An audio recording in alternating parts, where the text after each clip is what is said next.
বাংলাদেশকে ব্যর্থ করতে ভারতের অপচেষ্টা রুখে দেওয়ার হুঁশিয়ারি বিএনপির। দিল্লির আগ্রাসন সহ্য করা হবে না, কড়া বার্তা জামায়াতের।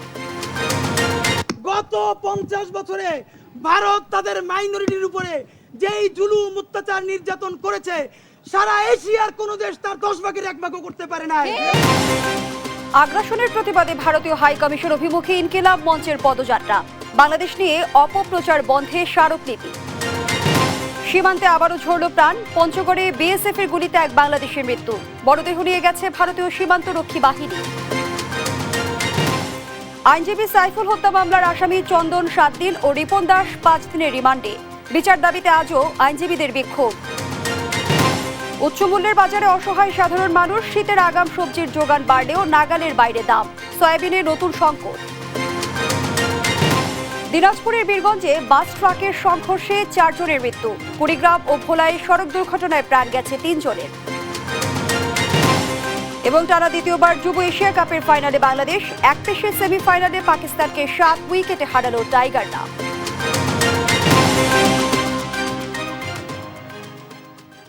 সংবাদ সন্ধ্যায় দেখছিলেন একেএস টিএমটি বার সংবাদ শিরোনাম।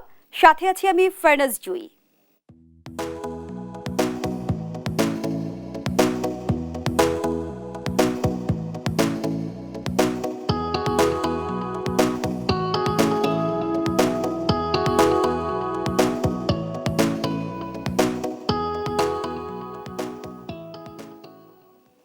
প্রজাপতি উৎসবে মাতোয়ারা জাহাঙ্গীরনগর ক্যাম্পাস। উৎসব ঘিরে মেলা বসে প্রকৃতি প্রেমীদের। দর্শক, এই নিয়ে সংবাদের পরের অংশে থাকছে একটি প্রতিবেদন। এবারে বিস্তারিত। জনগণ ঐক্যবদ্ধ থাকলে যে দেশই ষড়যন্ত্র করুক সফল হবে না, এমন মন্তব্য করেছেন বিএনপির স্থায়ী কমিটির সদস্য ডক্টর খন্দকার মোশাররফ হোসেন। বলেন, দেশ কিভাবে চলবে তা জনগণই ঠিক করবে।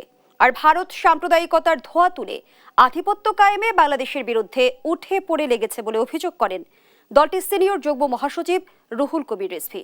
আরো জানাচ্ছেন সাইফুল রিপন।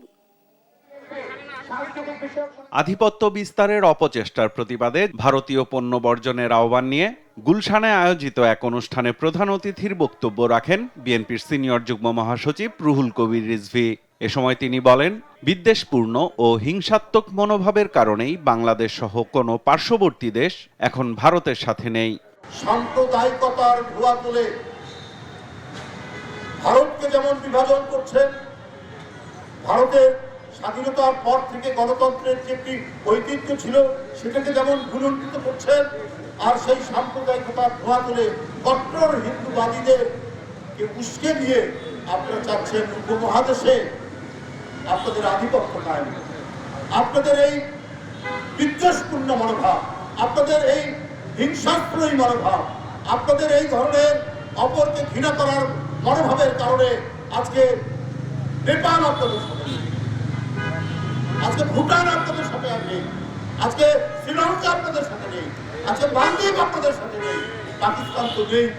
এদিকে 6 ডিসেম্বর স্বৈরাচার পতন ও গণতন্ত্র দিবস উপলক্ষে জাতীয় প্রেস ক্লাবে আয়োজিত আলোচনা সভায় অংশ নিয়ে বিএনপি নেতারা বলেন, জাতীয় ঐক্যের মধ্য দিয়ে দেশবিরোধী সব ষড়যন্ত্র মোকাবেলা করতে হবে। চূড়ান্ত বিজয় অর্জন না হওয়া পর্যন্ত আমরা রাজপথে থাকব।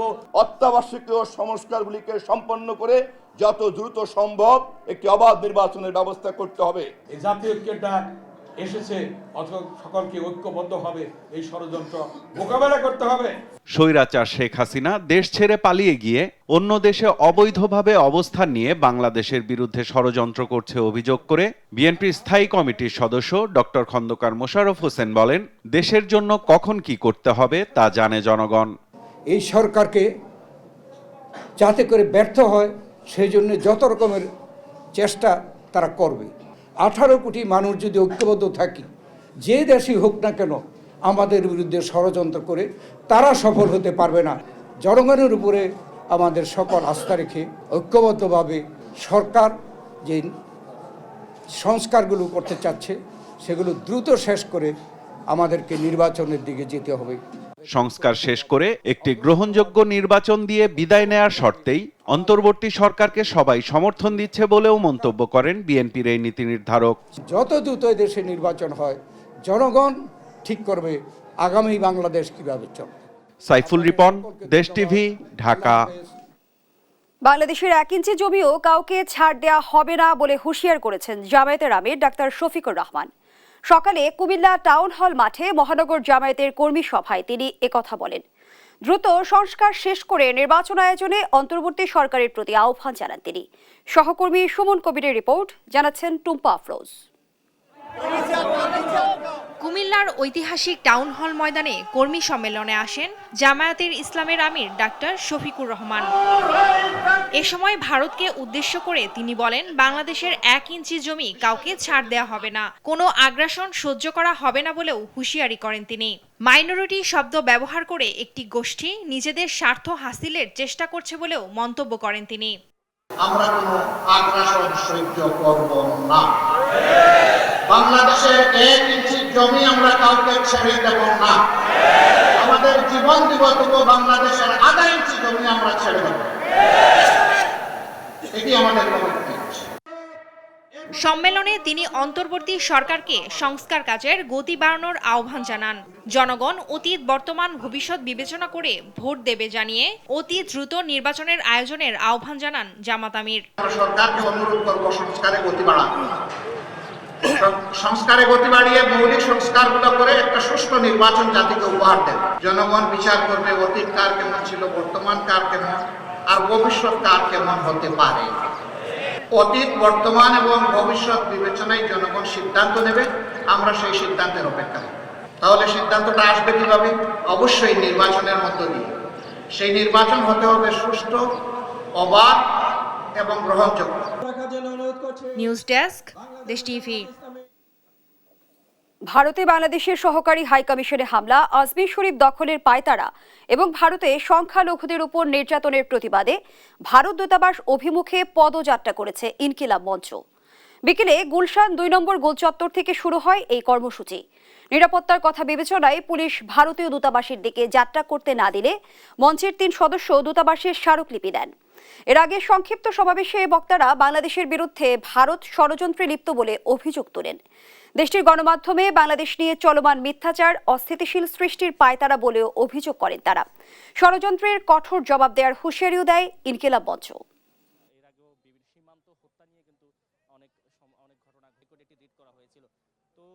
বাংলাদেশ শুধু না, সারা বিশ্বের সমস্ত শান্তিকামী মানুষদের তরফ থেকে আমরা ইন্ডিয়ান এম্বাসিকে জানাতে চাই, আজমির শরীফ দখল করলে এর পরিণতি হবে অত্যন্ত ভয়াবহ। গত 50 বছরে ভারত তাদের মাইনরিটির উপরে যেই জুলুম, অত্যাচার, নির্যাতন করেছে, সারা এশিয়ার কোন দেশ তার 10 ভাগের 1 ভাগও করতে পারে না। আবারও সীমান্ত হত্যা। পঞ্চগড়ের সীমান্ত এলাকায় বিএসএফ এর গুলিতে আনোয়ার হোসেন নামের এক বাংলাদেশির মৃত্যু হয়েছে। শুক্রবার ভোরে উপজেলার হাড়ি ভাষা ইউনিয়নের মোমিনপাড়া ও ভারতের সিংপাড়া সীমান্তের মূল পিলারের 751 8-9 নম্বর সাব পিলারের মাঝামাঝি এলাকায় এ হত্যাকাণ্ড ঘটে। নিহত আনোয়ারের বাড়ি তেঁতুলিয়া উপজেলার দেবনগর ইউনিয়নে। বিজিবি জানায়, বৃহস্পতিবার রাতে ভারত থেকে ফেরার পথে আনোয়ার সহ কয়েকজন বাংলাদেশিকে বিএসএফ এর চানাকিনা ক্যাম্পের সদস্যরা ধাওয়া করে। এ সময় বিএসএফ গুলি চালালে ঘটনাস্থলেই মারা যান আনোয়ার। পরে তার মরদেহ নিয়ে যায় ভারতীয় সীমান্তরক্ষী বাহিনী।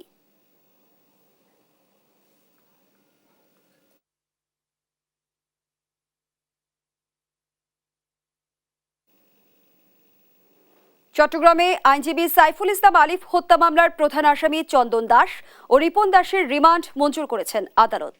বিকেলে চট্টগ্রামের 6ষ্ঠ মহানগর হাকিম কাজী শরীফুল ইসলামের আদালত এ আদেশ দেন। পরে কঠোর নিরাপত্তায় তাদের কারাগারে নেওয়া হয়। একেএম নাজিমের প্রতিবেদন, জানাচ্ছেন টুম্পা আফরোজ।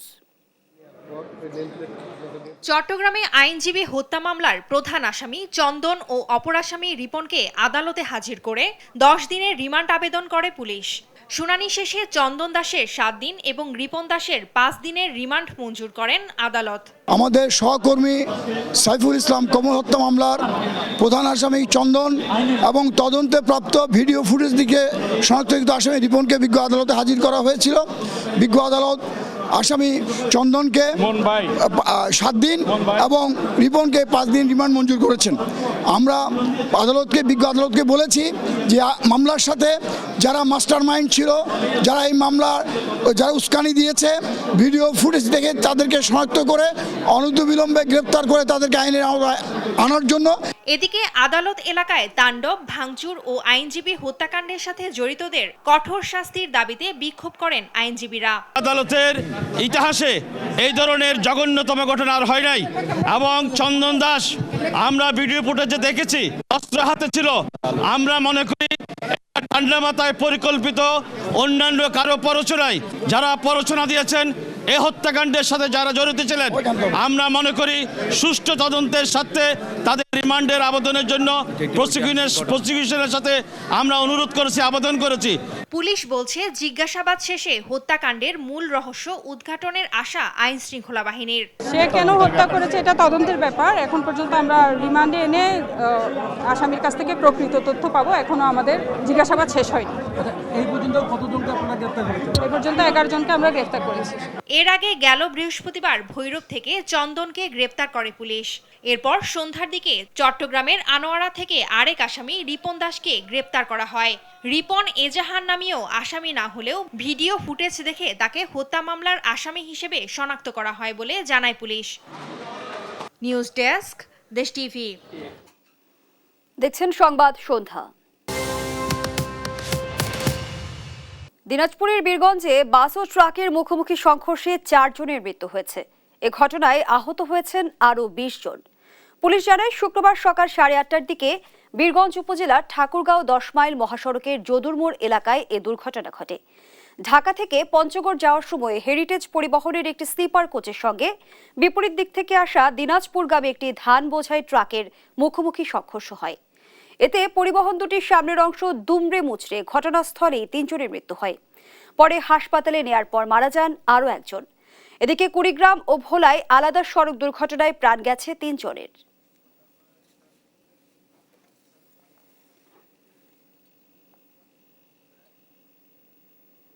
উচ্চমূল্যের বাজারে এখনো অসহায় ক্রেতা।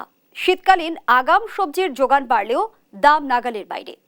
50 টাকার নিচে মিলছে না কোনো সবজি। অন্যদিকে বেড়েই চলেছে আলুর দাম। তবে ব্যবসায়ীরা বলছেন সামনের দিনগুলোতে কমে আসবে শাকসবজির মূল্য। এদিকে বাজারে নতুন করে দেখা দিয়েছে সয়াবিন তেলের সংকট। বিস্তারিত আলিমুজ্জামান সাফওয়ানের রিপোর্টে। ছুটির দিনে এমন ভিড় রাজধানীর কারণ বাজারে। সপ্তাহের বাজার সারতে ব্যস্ত নগরবাসী। শীতকালীন সবজিতে ভরপুর কাঁচা বাজার, তবুও দাম নিয়ে এখনো অস্বস্তি কাটছে না জনগণের। বেশিরভাগ সবজির দাম 50 থেকে 70 টাকা। ফুলকপি, বাঁধাকপি, সিম সহ প্রতিটি সবজি কিনতেই গুনতে হচ্ছে উচ্চ মূল্য। ফুলকপি, পাতাকপি যেগুলো আমরা অনেক আগে শীতের সময় খুব কম দামে কিনতাম, সেগুলো এখন কোনোটাই 50 টাকার কম পিসে বিক্রি হচ্ছে না। বিশেষ করে আলু পেস্টের দাম পড়ছে, যেমন টমেটোটাও দাম তেমন কমে নাই, দেশিতে তো অনেক দাম। আগের বছরগুলোতে যখন আমরা দেখি যে শীতকালীন সবজি যখন বাজারে আসা শুরু করে, তখন কিন্তু বাজারে সবজির দাম ওভারঅল অনেক কমে যায়। 100 টাকার কমে পেঁয়াজ পাওয়া যায় না, আদা, রসুন কত কিছু লাগে। তবে ভিন্ন সুর ব্যবসায়ীদের কণ্ঠে। তারা বলছেন বিগত দিনগুলোর তুলনায় দাম অনেকটা কমেছে। দিন গড়ালে আরো কমে আসবে বলে প্রত্যাশা তাদের। গত সপ্তাহে সিম, বেগুন, তাছাড়া মূলা এসব তো দাম মোটামুটি যে আসছিল খারাপ আসছিল না, তার থেকে এখন একটু কমছে, আবার কেজিতে 5 টাকা কমছে। এবার ওলকপি বেড়েছে, ওটা 40 টাকা কেজি আছে। গাজর আছে দেশিটা 80 টাকা কেজি, 60 টাকা কেজি। মূলা আছে 30 টাকা কেজি, পেঁপে আছে 40-50 টাকা কেজি। আমি আশাবাদী যে আরো 1 সপ্তাহ গেলে ইনশাল্লাহ 50-60-এর ভিতরে সব সবজি পাওয়া সম্ভব। এদিকে মুদি পণ্যেও নেই তেমন কোনো সুখবর। নতুন করে দেখা দিয়েছে তেলের সংকট, বেড়েছে চালের দাম। এখন নতুন 28 বাড়ছে, 28-এর দাম একটু কমবে, কিন্তু হঠাৎ আবার মিনিকেটের দামটা বেড়ে যাচ্ছে। মিনিকেট আর নাজিরশেলটা অনেক দাম বেড়ে গেছে। পার বস্তা মিনিকেট 100-150 টাকা বেড়ে গেছে। মুদি বাজারের দাম কমে না, চাইলের দাম, তেলের দাম, এগুলোর দাম কমে না, এগুলোর দাম বাড়তি। তেল প্রতি লিটারে 50 টাকা করে বাড়তি। এছাড়া মুরগির দাম কেজিতে বেড়েছে 10 থেকে 15 টাকা। আর মাছ মাংসের বাজার এখনো ঊর্ধ্বগতিতে। উচ্চ মূল্যের বাজারে একরকম অসহায় সাধারণ জনতা। তাই মনিটরিং ব্যবস্থা জোরদারের দাবি তাদের। আলিমুজ্জামান সাফওয়ান, দেশ টিভি, ঢাকা। উড়লে আকাশে প্রজাপতি, প্রকৃতি পায় নতুন গতি। এই স্লোগানে জাহাঙ্গীরনগর বিশ্ববিদ্যালয়ে হয়ে গেল 14তম প্রজাপতি মেলা। মেলা ঘিরে উৎসব মুখর হয়ে ওঠে পুরো ক্যাম্পাস। বিশ্ববিদ্যালয়ের শিক্ষার্থী ছাড়াও দেশের বিভিন্ন স্থান থেকে হাজারো প্রজাপতি প্রেমী ছুটে আসেন এ আয়োজনে। দেওয়ান ইমনের প্রতিবেদন, জানাচ্ছেন টুম্পা আফরোজ। প্রজাপতির বাহারি রং আর সবুজ প্রকৃতির এ যেন এক নান্দনিক মেলবন্ধন। প্রজাপতি দেখার বাসনায় রাজধানী সহ আশেপাশের বিভিন্ন স্থান থেকে দর্শনার্থীরা ভিড় জমান জাহাঙ্গীরনগর বিশ্ববিদ্যালয়ের প্রজাপতি মেলায়। বেলা বাড়ার সঙ্গে সঙ্গে বাড়তে থাকে অভিভাবক আর শিশুদের ভিড়। কিছুটা হলেও প্রজাপতি প্রাণের সঞ্চার কাছাকাছি আসতে পারছি। লাল, নীল, হলুদ, কালো অনেক ধরনের প্রজাপতি দেখেছি। আমার এসে ভালো লেগেছে। সে রাত্রে থেকে আমাকে ঘুমাইতে দেয়নি, বললে বাবা কখন যাবে কখন যাবে। আমি নিয়ে আসছি এই প্রজাপতিগুলো একদম সামনাসামনি দেখার জন্য, ছোঁয়ার জন্য। মেলা ঘিরে দিনব্যাপী ছিল শিশু কিশোরদের জন্য প্রজাপতি বিষয়ক ছবি আঁকা প্রতিযোগিতা, আলোকচিত্র প্রদর্শনী, হাট দর্শন, ঘুড়ি উড্ডয়ন, বারোয়ারি বিতর্ক ও প্রজাপতি চেনা প্রতিযোগিতা সহ নানা আয়োজন। এছাড়া প্রজাপতির গল্পে পাপেট শো ও প্রজাপতির অরিগামি প্যারেড ছাড়াও মেলায় প্রজাপতি সংরক্ষণে সার্বিক অবদানের জন্য ব্যক্তি ও সংগঠন পর্যায়ে দেয়া হয় অ্যাওয়ার্ড। জাহাঙ্গীরনগরে ১২০ প্রজাতির প্রজাপতি পাওয়া গেলেও গাছ ও ঝোপঝাড় কেটে ফেলায় বর্তমানে ৫৫ থেকে ৬০ প্রজাতি দেখা যায়। তবে প্রজাপতির এ বিলুপ্তি রোধে উদ্যোগ নেয়ার কথা জানায় বিশ্ববিদ্যালয় প্রশাসন। মাস্টার প্ল্যানের একটা দাবি ছিল, সেটা নিয়ে এগোচ্ছি। দীর্ঘদিনের দাবি, এটা পূরণ করা হয়নি এবং সেটা যদি আমরা করতে পারি তাহলে প্রাণ প্রকৃতি রক্ষা করার যে বিষয়টা সেটা নিশ্চিত হবে এবং তার সাথে এই যে বিভিন্ন প্রজাতি সংরক্ষণ এবং আমাদের বিশ্ববিদ্যালয় সহ এই এলাকার যে ইকোসিস্টেম সেটা রক্ষা করার কাজটা আমরা করতে পারবো। প্রাণের প্রতি প্রজন্মের ভালোবাসা বাড়ার পাশাপাশি তরুণ প্রজন্মকে বনায়ন ও প্রজাপতির ভূমিকা সম্পর্কে সচেতনতা তৈরির লক্ষ্যেই এ আয়োজন বলে জানান আয়োজকরা। জাহাঙ্গীরনগর বিশ্ববিদ্যালয়ের একটা সবুজ ক্যাম্পাস, এই ক্যাম্পাসে প্রচুর গাছপালা আছে এবং অনেক ধরনের জীববৈচিত্র্য থাকে। আমরা চাই এগুলোকে সংরক্ষণ করার জন্য দীর্ঘমেয়াদী আমরা এদিকে টিকিয়ে রাখার পরিকল্পনা করি এই প্রজাপতি মেলা আয়োজন। প্রজাপতি সংরক্ষণে সচেতনতা বৃদ্ধিতে প্রতি বছর এ আয়োজন করে আসছে জাহাঙ্গীরনগর বিশ্ববিদ্যালয়ের প্রাণীবিদ্যা বিভাগের কীটতত্ত্ব শাখা। নিউজ ডেস্ক, দেশ টিভি। দেখছেন সংবাদ সন্ধ্যা। বাংলাদেশে ছাত্র জনতার অভ্যুত্থানে ৫ আগস্টের রাজনৈতিক পট পরিবর্তনের পর এবার ধর্মীয় ইস্যুতে উত্তেজনা বেড়েছে ভারত বাংলাদেশ সম্পর্কে। তবে বাণিজ্য সহ অনেক বিষয়ই একে অপরের উপর নির্ভরশীল প্রতিবেশী রাষ্ট্র দুটি। তাই সাম্প্রতিক সময়ের এই টানাপোড়েনে সম্পর্ক উন্নয়ন সম্ভব কিনা এ প্রশ্ন সামনে আসছে। বিস্তারিত ডেস্ক রিপোর্টে। তাসের ঘরের মতো ভেঙে পড়ছে ভারত বাংলাদেশ সম্পর্ক। ৫ আগস্ট স্বৈরাচার হাসিনার পদত্যাগের পর থেকে দুই দেশের সম্পর্কে দেখা দেয় টানাপোড়েন।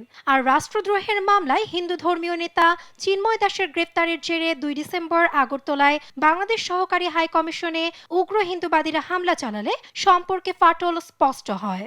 ধর্মীয় ইস্যুতে চলা সাম্প্রতিক টানাপোড়েনে কেমন প্রভাব পড়বে দুই দেশের সম্পর্কে, এমন প্রশ্ন এখন জনমনে। আন্তর্জাতিক গণমাধ্যম আল জাজিরাকে দেয়া এক সাক্ষাৎকারে অসলো বিশ্ববিদ্যালয়ের গবেষক মুবাশার হাসান জানান, ভারতে অবস্থিত ঢাকার মিশনে হামলার ঘটনায় উত্তেজনা বাড়বে দুই দেশের মধ্যে।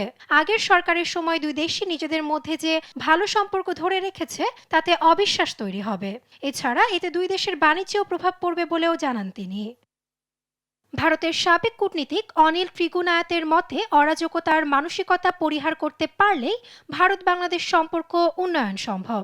বাংলাদেশ ইস্যুতে নয়াদিল্লি দক্ষিণ এশিয়ান দেশগুলোর জন্য করা প্রতিবেশী প্রথম নীতি পলিসি চালু রাখবে বলে জানান তিনি।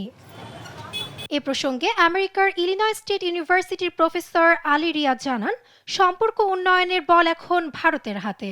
তিনি জানান, ভারত সরকারের একটা স্পষ্ট বার্তা প্রয়োজন, যেখানে বলা দরকার যে ভারত বর্তমান বাংলাদেশ সরকার ও মানুষের সাথে কাজ করার জন্য তাদের পলিসিতে পরিবর্তন আনবে। সম্পর্ক উন্নয়নে বৈদেশিক প্রতিষ্ঠানগুলো কোনো ভূমিকা পালন করতে পারবে কিনা এ প্রশ্ন উঠেছে আন্তর্জাতিক গণমাধ্যমে। এরই মধ্যে দুই দেশের চলমান ধর্মীয় উত্তেজনা ঘিরে প্রতিক্রিয়া জানিয়েছে যুক্তরাষ্ট্র ও যুক্তরাজ্য। মঙ্গলবার ভারতীয় মিডিয়া প্রেস ট্রাস্ট জানায়, আমেরিকার কংগ্রেসম্যান ব্রাড শারম্যান ইউনুস সরকারকে হিন্দু সম্প্রদায়ের নিরাপত্তা রক্ষার কথা বলেছেন। আল জাজিরা রিপোর্ট বলছে, একই রকম প্রতিক্রিয়া দেখিয়েছে যুক্তরাজ্য ও ইউরোপীয় ইউনিয়নও।